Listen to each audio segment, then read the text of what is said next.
नमस्कार दोस्तों, चलिए आपका स्वागत है इन्फो हंट फाइवर इस चैनल पे, जहाँ पर मैं सियासी मुद्दों को लेकर बात करता हूँ।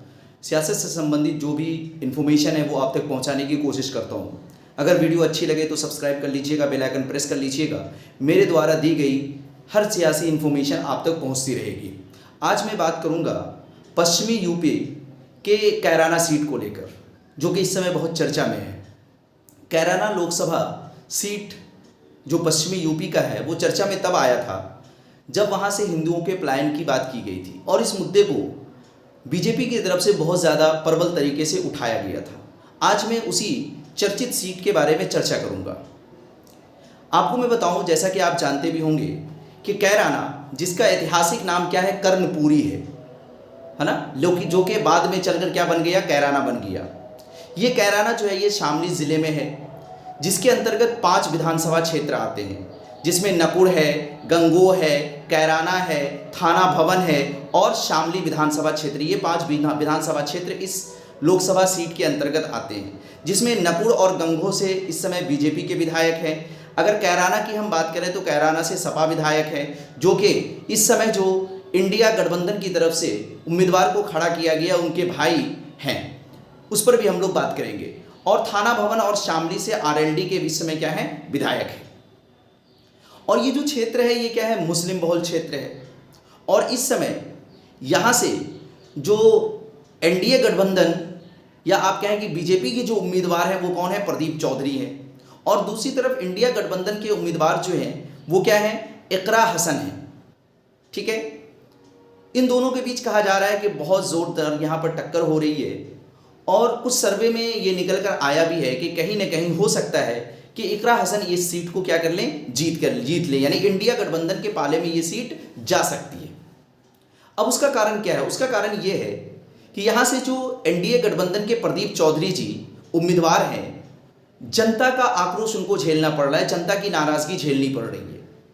आपको मैं बताऊं और एक बात यहाँ पर कि 7 अप्रैल को इस कैराना लोकसभा क्षेत्र में जो ठाकुर बिरादरी के लोग हैं, उन्होंने लोगों से अपील की बाज़ाब्ता कि वो बीजेपी को वोट ना दें। इतनी नाराजगी है। और दूसरी तरफ आप क्या देख रहे हैं कि जो इंडिया गठबंधन के उम्मीदवार इकरा हसन है वो लगातार जनता के मुद्दों को उठा रही है, रोजगार बेरोजगारी की बात कर रही है, रोजगार से संबंधित मुद्दों को उठा रही है ना, किसानों के मुद्दों को उठा रही है, साथ ही साथ महिला सुरक्षा के मुद्दों को उठा रही हैं इकरा हसन जी। जबकि दूसरी तरफ बीजेपी जो है, जैसा कि उनकी आइडियोलॉजी रही है उस हिसाब से वो अपने मुद्दों को उठा रही है। तो कहीं ना कहीं जनता से ज़्यादा जुड़ने का जो यहाँ पर नतीजा दिख रहा है वो कि इंडिया गठबंधन के उम्मीदवार इकरा हसन से लोग ज़्यादा से ज़्यादा जुड़ रहे हैं यहाँ पे। और ये वो सीट है जहाँ पर मैं आपको बता दूँ कि कांग्रेस ने भी पूरी ताकत झोंक दी है, चूँकि कांग्रेस को भी ये उम्मीद है कि ये सीट निकल जाएगी हमारी, चूँकि कांग्रेस भी ये चाहती है कि वहाँ से इंडिया गठबंधन निकले। चूँकि पिछले 40 साल से कांग्रेस का कोई भी उम्मीदवार इस सीट से नहीं जीता है। कांग्रेस यहाँ से 2 बार चुनाव जीती है, एक बार 1971 में और दूसरी बार 1984 में। उसके बाद पिछले 40 साल से कैराना सीट से कांग्रेस का कोई उम्मीदवार नहीं जीता। तो कांग्रेस और सपा दोनों मिलकर यहाँ पर पूरी तरह से जी जान लगा रही है। थोड़ा सा इकरा हसन के बारे में जान लें कि इकरा हसन कौन है। तो आपको पता होना चाहिए, इकरा हसन जो है ये पूर्व सांसद की बेटी हैं और वर्तमान में इनके भाई जो हैं वो कैराना से सपा के ही क्या है, विधायक हैं, जिनका नाम है नाहिद हसन।